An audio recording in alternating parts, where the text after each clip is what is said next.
Let's say we just finished designing this manifold block. However, we don't know if the people we need to share it with have a way to open an MBXML. In this case, we will select Create Manifold Layout Drawing from the top ribbon tab. When selected, we'll get a pop-up that alerts us that the drawing will be emailed to us at the email address associated with our account. It will take a couple minutes to generate, but when we get the email, it will look like this. On the left, we have an attached MBXML file if needed, and on the right, we have a zip folder. Opening the zip folder shows a DWG file, a PDF of the drawing, and an STP file that can be opened in SOLIDWORKS.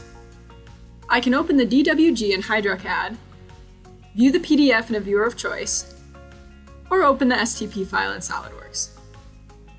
As we are opening an STP file, we won't get a crisp, colorful display quite like NetBlock 3D or MD Tools, but we can view the cavities by changing the display style so hidden lines are visible.